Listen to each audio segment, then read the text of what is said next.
the storm moving through Alabama, Georgia, and making its way, knocking on our door, Ted. Yeah, it certainly is. Already getting those drops in earnest right now as we take a live look over at King Street in Boone. If you set your sights towards that light, you are going to see that street light where a lot of those drops are falling, even on the lens, guys. And this is just the start of the system.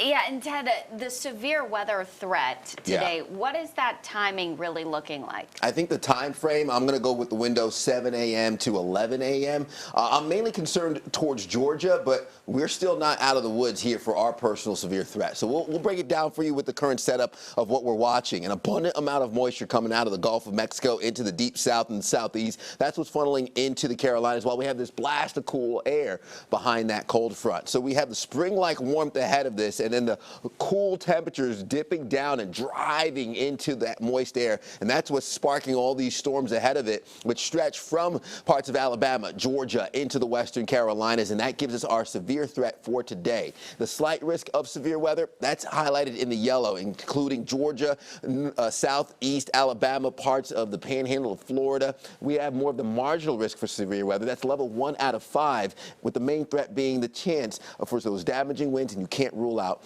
an isolated tornado. Let's talk about the fuel for the storms, or what we would call CAPE, the convective available potential energy, and another way of saying the likelihood of these storms really generating.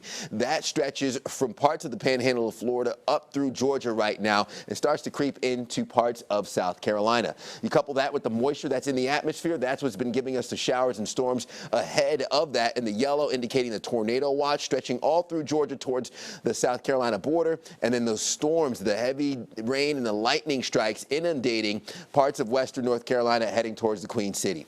The heavy downpours lead to a low risk for flooding. Watch out for the pooling, ponding on the low-lying areas.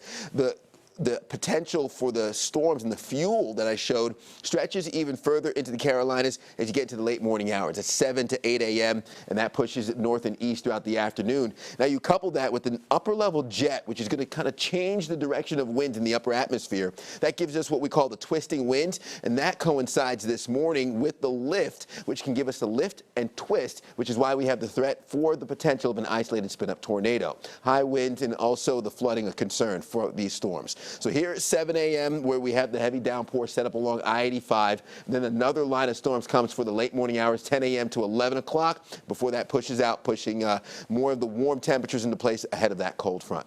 In terms of how much rain, about 1 inch to 2 inches, depending on where you are. I think the most is going to be just north of I-85, low 60s right now, well above normal. Will peak near 70 degrees, and of course the cooler temperatures come on the back end. Overnight lows in the 30s through the weekend. Your next chance of rain doesn't come until Sunday into Monday of next week.